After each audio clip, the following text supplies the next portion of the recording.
Hello everyone, welcome to Dayam classes. I am Ace Khanam and today we are going to read Geography class 7 का chapter number 3। तो इस chapter का आज हम part 2 देखने वाले हैं। पार्ट 1 हम कवर कर चुके हैं, जिसमें हम लोगों ने कवर किया था ओवर चेंजिंग अर्थ को, अर्थ हमारी किस तरह से चेंज हो रही है, और लिथोस्फेरिक प्लेट्स को देखा था, है ना। और फिर हम लोगों ने पढ़ा था अर्थ के मूवमेंट्स को, जो एंडोजेनिक फोर्सेस और एक्सोजेनिक फोर्सेस की वजह से होती है। और फिर हम लोगों ने कवर किया था अर्थक्वेक, वोल्केनो, ठीक है। तो ये सारी चीजें हम लोग कवर कर चुके थे पार्ट 1 में, और आज हम लोग देखेंगे पार्ट 2। तो पार्ट 2 में हम लोग क्या पढ़ेंगे? पार्ट 2 में हम लोग पढ़ने वाले हैं मेजर लैंड फॉर्म्स, ठीक है। तो मेजर लैंड फॉर्म्स देखने वाले हैं। तो देखो हमारी लैंड फॉर्म्स जो है वो चेंज हो रही है ना। तो डे टू डे ये चेंज हो रही है। तो किस वजह से चेंज हो रही है? तो ये मतलब इसकी चेंजिंग क्या है? वेदरिंग और इरोजन की वजह से चेंजिंग होती है, ठीक है। ये टू प्रोसेस होता है, वेदरिंग और इरोजन, इसकी वजह से हमारी लैंडस्केप जो है वो चेंज हो रही है ना। तो अब हम जानेंगे कि वेदरिंग क्या होती है। तो वेदरिंग क्या होती है? जो बड़े बड़े रॉक्स होते हैं, तो रॉक्स क्या होते हैं, वो जो है ब्रेकअप हो जाते हैं ना, उनकी ब्रेकिंग अप हो जाती है, ठीक है। छोटे छोटे पार्टिकल्स में जो अर्थ के सरफेस पे जो रॉक्स पाए जाते हैं, उनकी ब्रेकिंग अप हो जाती है छोटे छोटे पार्टिकल्स में, तो वही कहलाती है वेदरिंग, ठीक है। अब देखो वेदरिंग क्यों होती है? तो देखो कई सालों में क्या होती है, उस पे मतलब बारिश का पानी गिरता है, सनलाइट पड़ती है ना। तो इस वजह से क्या होती है, रॉक्स वगैरह भी धीरे धीरे गलते जाते हैं। तो फिर क्या होने लगते हैं, वो धीरे धीरे टूटने लगते हैं, है ना। क्योंकि उनकी सहनशीलता, जो सहन शक्ति होती है या क्षमता वगैरह जो को, तो वो क्या होती है, धीरे धीरे खत्म होने लगती है। इसकी वजह से वो फिर टूट जाते हैं, ठीक है। तो ये वेदरिंग कहलाती है। और इरोजन को हम समझेंगे तो इरोजन क्या है? Wearing of the landscape by different agents like water, wind और आइस, ठीक है। जैसे इरोजन हो जाना किसी भी चीज का, ठीक है, लैंडस्केप का डिफरेंट एजेंट्स से। जैसे वाटर करती है, वाटर क्या करती है? वियरिंग अवे करती है। वियरिंग अवे मीन्स दूसरी जगह लेकर जाना, ठीक है, उड़ाकर या फिर दूसरी जगह लेकर जाना। जैसे वाइंड करती है, आइस करती है, ठीक है। तो वाटर कैसे करती है? वाटर देखो किस तरह से करती है। यहाँ पे देखो, अब वो जैसे कहीं पे लैंडस्केप, जैसे अब मिट्टी वगैरह है, ठीक है, यहाँ पे मिट्टियां हैं। अब हवा चलने के बाद क्या हुई, इस तरफ से जो है, इस तरफ से मिट्टियों को इस तरफ से उड़ा करके दूसरी जगह ये वियरिंग अवे करके दूसरी जगह लेकर जाएगी और वहां पे डिपोजिट कर देती है, ठीक है। तो लेकर कौन जा रहा है? वाइंड, है ना। तो वाइंड क्या हो गया? एक एजेंट हो गया, इसे लेकर जाने वाला, वियरिंग अवे करने वाला, है ना, इरोजन करने वाला।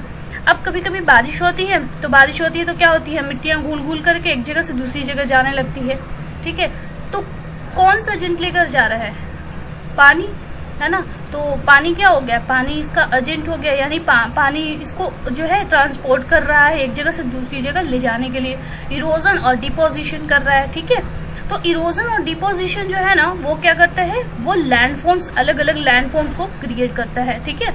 अर्थ पे जो भी हमारे लैंडफॉर्म्स होते हैं ना, कहीं पे आप देखोगे प्लेन देखोगे, कहीं पे थोड़ी उठी हुई, है ना, पठार जैसी, तो वो क्या होती है, किसकी वजह से होती है? वो हमारी इरोजन और डिपोजिशन की वजह से होती है, ठीक है। तो इस तरह से हमारे जो है लैंडफॉर्म्स जो है वो मतलब वहां पे मतलब सरफेस में चेंजिंग आती है, ठीक है। अब हम देखने वाले हैं वर्क ऑफ ए रिवर को। रिवर का वर्क क्या है, वो किस तरह से हमारे अर्थ के सरफेस को या फिर क्या चेंज कर रही है, किस तरह से ये चेंज करती है। तो देखो रनिंग वाटर जो होती है वो कई सारे इरोड्स करके लेती है ना, लैंडस्केप इरोड्स करके लाती है अपने साथ, कई सारे जो है वो फर्टाइल सॉइल इरोड्स करके लाती है ना।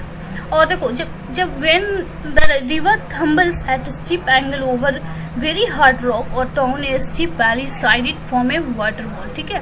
जब रिवर जो है ना, जब फ्लो करती हुई आती है, तो देखो जब फ्लो करती हुई आती है ना, तो ये देखो ये हार्ड रॉक है, ठीक है, और ये नीचे वाले सतह ये सॉफ्ट रॉक है, ठीक है। तो रिवर फ्लो करके आ रही है, तो ये क्या करेगी, सॉफ्ट रॉक को काटती जाएगी, ठीक है। पानी है तो पानी गिरते गिरते क्या होता है, फिर काटती जाती है वो रॉक को कट करके वो काटती जाती है, फिर क्या बन जाता है, फिर ये इस तरह से वाटरफॉल बना देती है। आ रहा समझ में? इस तरह से फिर ये वाटरफॉल बन जाता है। और यहाँ पे हम देखने वाले हैं डू यू नो वाले पार्ट में। देखो यहाँ पे क्या है, यहाँ पे है कहना है मतलब कई सारे जो है मतलब वाटरफॉल्स जो है ना, कई सारे वाटरफॉल्स है ना, स्मॉल कई वाटरफॉल्स हैं। बट अगर हाईएस्ट वाटरफॉल की बात करें हम तो एंजल फॉल्स है, जो कि वेनेजुएला है। वेनेजुएला में मतलब साउथ अमेरिका में एक वेनेजुएला जगह है, वहां पे है एंजल फॉल्स, ठीक है, जो कि काफी हाईएस्ट वाटरफॉल है, ठीक है। और भी अदर वाटरफॉल है, जैसे नायगारा हो गया। नायगारा कहाँ पे है, देखो नायगारा जो है, नायगारा लोकेटेड है बॉर्डर के, मतलब बॉर्डर के बीच में, कनाडा और यूएसए के बॉर्डर के बीच में, ठीक है। और कनाडा और यूएसए कहाँ पे है, ये नॉर्थ अमेरिका में है, ठीक है। और अगर हम विक्टोरिया फॉल्स की बात करें तो ये सबसे लार्जेस्ट फॉल्स है, ठीक है, लार्जेस्ट वाटरफॉल है, मतलब बहुत ज्यादा मात्रा में ये पानी लेकर आती है, ठीक है। तो ये लार्जेस्ट वाटरफॉल है विक्टोरिया फॉल, जो कि पाया जाता है जाम्बिया और जिम्बाब्वे के बॉर्डर पे, ठीक है। और जाम्बिया और जिम्बाब्वे कहाँ पे है, ये अफ्रीका में है, ठीक है। अब ये रहा देखो ये वाटरफॉल की फिगर, हम देखते हैं यहाँ पे।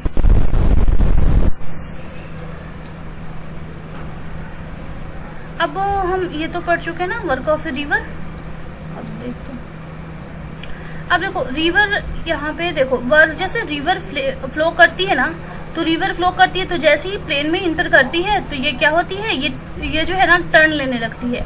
जैसे ये मतलब प्लेन में इंटर करती है, अब ये देखो यहाँ पे प्लेन में इंटर कर रही है, ये इस तरह से ये टर्न ले रही है ना, इस तरह से ये टर्न ले रही है। तो जो इस तरह से टर्न लेती है ना, ये मेएंडरिंग कहलाती है। क्या कहलाती है, मेएंडरिंग या मेएंडर्स कहलाती है, ठीक है। और ये इसकी वजह से जो कंटिन्यूअस इरोजन और डिपोजिशन ये करती रहती है।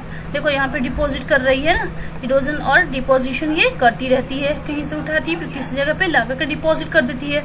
तो इसकी वजह से क्या होता है, ये जो मेएंडर होते हैं ना काफी कभी कभी क्लोज हो जाते हैं। ये देखो इरोजन और डिपोजिशन की वजह से अब यहाँ पे डिपोजिशन होगा तो यहाँ पे ये काफी क्लोज हो जाएगी। फिर ये क्लोज होते होते जो है ये रिवर, ये जो मेएंडरिंग है ना, ये बिल्कुल अलग हो जाती है इस तरफ से, और ये इस तरफ से अलग हो जाती है तो ये अलग अपना एक लेक बना लेती है, जो कि क्या कहलाती है, ओक्सबो लेक कहलाती है, ठीक है।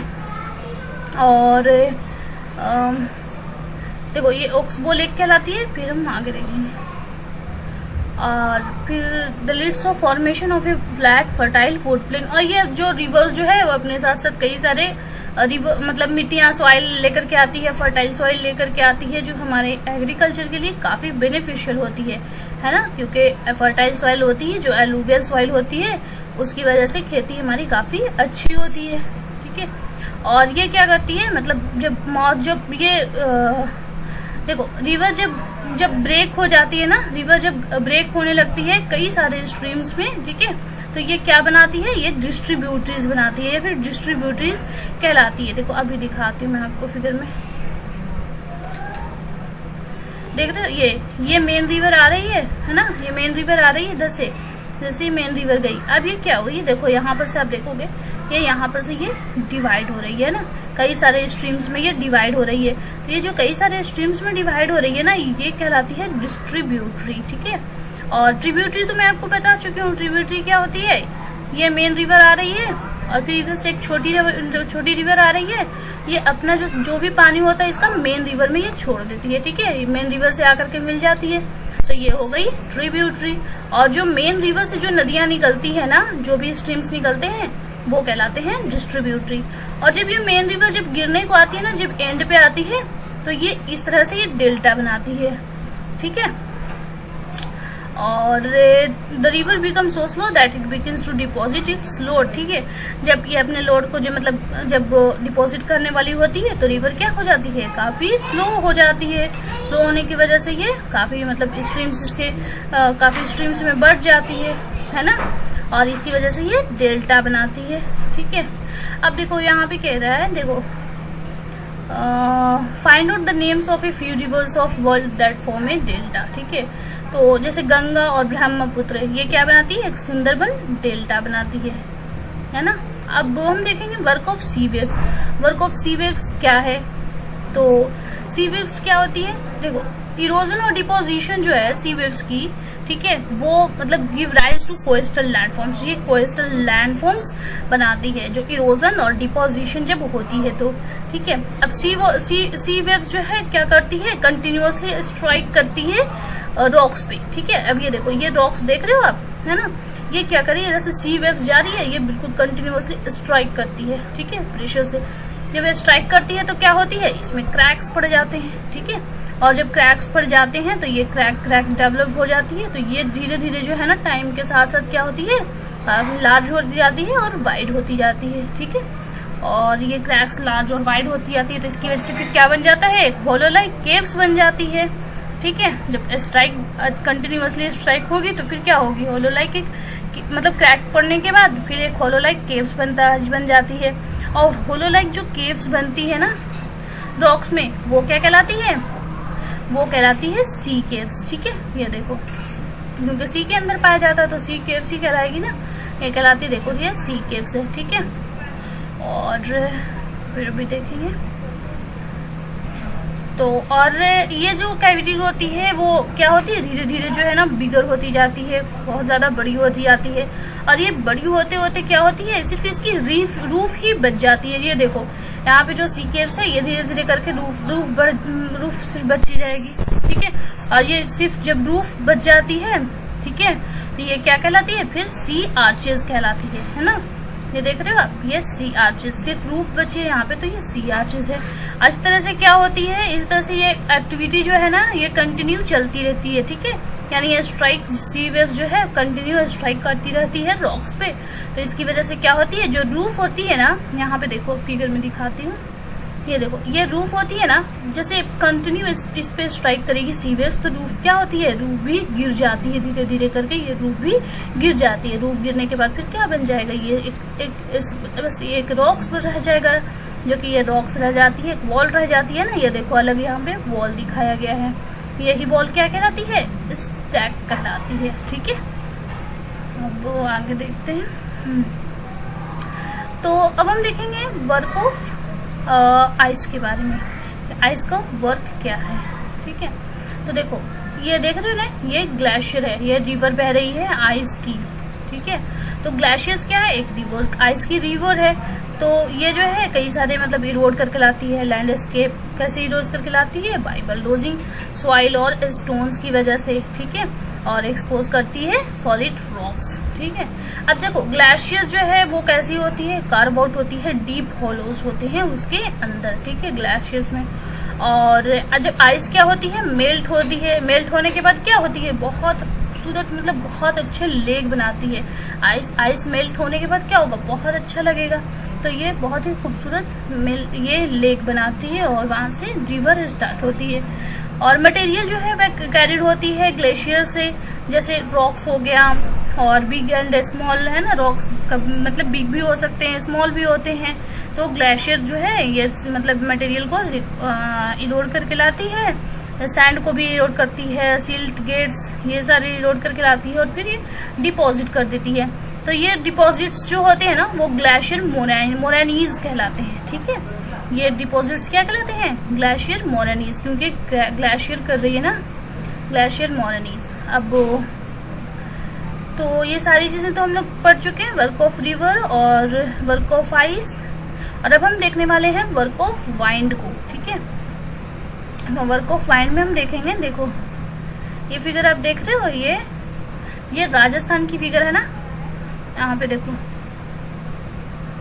यहाँ पे ये सैंड ड्यून्स है, ठीक है। तो इसमें हम देखने वाले हैं ये क्या बता रहा है, देखो मतलब ये बता रहा है ना, देखो इरोजन और डिपोजिशन जो होती है राजस्थान में या डेजर्ट में, तो डेजर्ट एरिया में जो इरोजन और डिपोजिशन होती है तो किसकी वजह से होती है, वाइंड की वजह से होती है, जो भी इरोजन और डिपोजिशन होती है। क्योंकि देखो बारिश तो वहां पे बहुत ही कम होती है ना, बहुत कम होती है।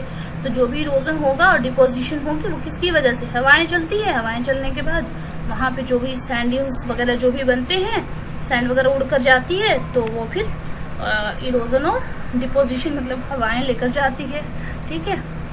अब देखो वहां की जो रॉक्स होती है तो वो रॉक्स कैसी होती है, मशरूम की तरह होती है ना, मशरूम के शेप में होती है, जिसकी वजह से वो जो है ना मतलब रॉक्स वो कहलाते हैं मशरूम रॉक्स, ठीक है, मशरूम रॉक्स कहलाते हैं। और वाइंड क्या करती है, इरोड करती है उनके लोअर सेक्शन को, ठीक है। ये देखो ये रॉक्स है, ठीक है। तो इनके लोअर सेक्शन को वाइंड जो है वो इरोड करके लेके जाती है। अब इरोड करके ले जाती है तो अपर वाला सेक्शन रह गया ना, तो अपर सेक्शन जो रह जाता है उसकी देखो ये थोड़ी वाइड होती है, ठीक है। और सच रॉक्स है narrower base and wider from one place to and wider top, ठीक है। तो टॉप से कैसे होते हैं, चौड़े होते हैं, है ना, और इनकी बेस जो होती है वो नैरो होती है, ठीक है। तो इसकी वजह से जो वाइंड क्या करती है, इसे ब्लो करके ले जाती है और इसे उठाती है, मतलब और दूसरी जगह पे ट्रांसपोर्ट कर जाती है, एक जगह से दूसरी जगह पे, ठीक है। और ये जब स्टॉप करती है ना ब्लोइंग, ठीक है, हवा चलना जब स्टॉप हो जाती है तो सैंडफॉल्स